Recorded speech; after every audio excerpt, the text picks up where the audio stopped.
عارفين ان المهارات قص من اساسيات كرة القدم، فلازم كل واحد يتعلم مجموعة منها عشان يكون لاعب مراوغ. فالنهاردة انا مش جايب لكم مهارات وبس، لا ده كمان هقول لكم ازاي تقدر تستخدمها في الاماكن في الملعب، وكمان الوقت المناسب ليها. هندخل على الانترو وبعد كده نبدأ على طول.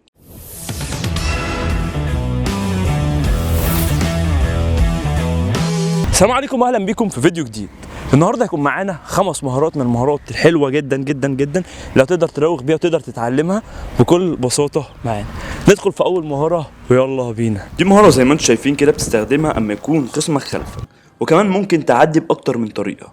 اولا لو لقيت الخصم مركز معاك كده فانت بتنفذها، بس بتقدر انك تعمل كده تمويه بسيط عشان تقدر تعدي الناحيه التانيه. او لو عملتها ولقيته مثلا بيجري معاك تقدر انك ترجع بالاسلوب ده مع التمويه. والصراحة هي مهارة حلوة ولازم تتمرن عليها كتير. انا خدت وقت كتير جدا، يعني عدة ايام في تعليمها، فلازم تاخدوا وقتكم في تعليمها عشان تقدروا تنفذوها بسهولة.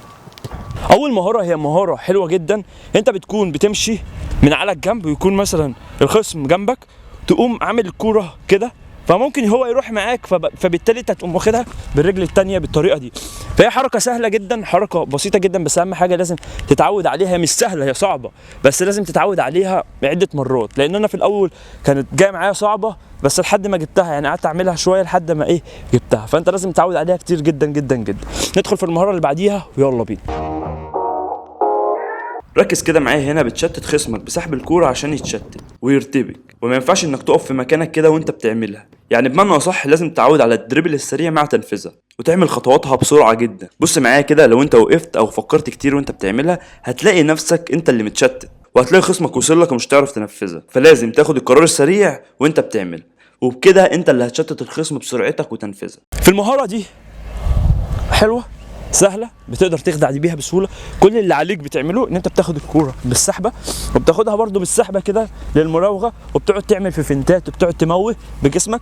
وبعد كده لما تلاقي خلاص قرب عليك بتعمل الاستيكو من جوه لبره. وهي مهاره من المهارات الحلوه ورائعه جدا جدا جدا اللي هتقدر تديك الشكل الرائع في الملعب. ندخل على المهاره اللي بعديها ويلا بينا. في المهارة دي الكرة بتكون متبصالك او ملعوبالك وبتنفذها بالطريقة دي، ودي تحاول انك تعملها على طول مع التمرين الكتير جدا عشان تقدر تكون متقنها جدا جدا وانت بتعملها او انت بتنفذها في الملعب. ندخل على ثالث مهارة وهي برضه من المهارات الحلوة. الكرة جاية لك، فانت بتاخدها من الجنب او بتاخدها من قدامك، تمام، وبتخدع على طول بيها بالحركة دي على طول.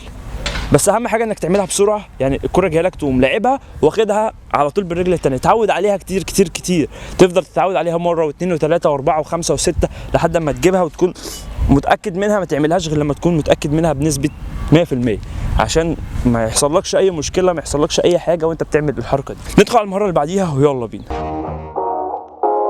دي مهاره حلوه، بس نصيحة مني ما تعملهاش كتير لانها استعراضية اكتر من فعال. فممكن تعملها اما تكون مثلا كسبان او عايز تعمل شو، بس كده مش اكتر. يعني ما تعملش المهارة دي اما تكون انت خسران او لما تكون انت مثلا فريقك عايز يكسب، لا تعملها لما تكون مستريح وانت في الملعب.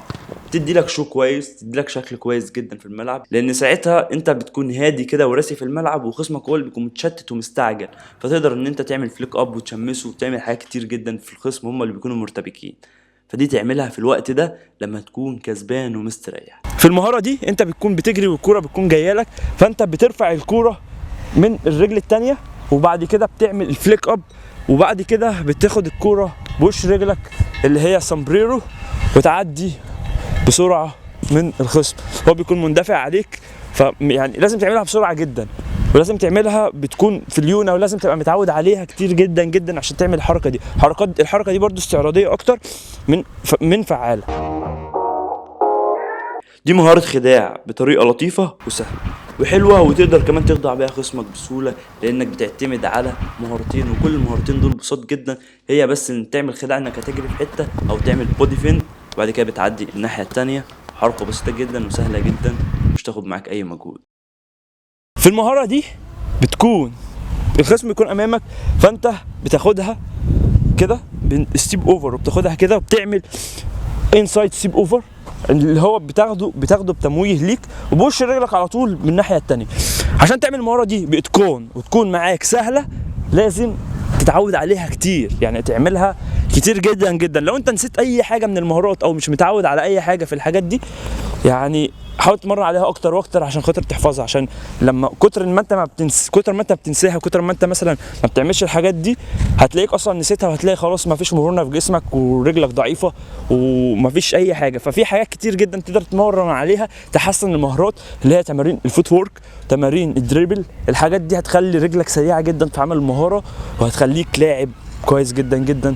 طبعا المهاره مش هي الأس الوحيد، طبعا في حاجات كتير جدا، اللياقه البدنيه، اللعب الجماعي، بس المهاره لازم تستخدمها في الحتت الفرديه لما تكون الواحد على واحد، فدي أس من أسس كرة القدم. هو كده خلص حلقتنا، يا رب انها تنال اعجابكم. ما تنسوش لايك، سبسكرايب القناه. اشوفكم في فيديو جديد باذن الله، والسلام عليكم.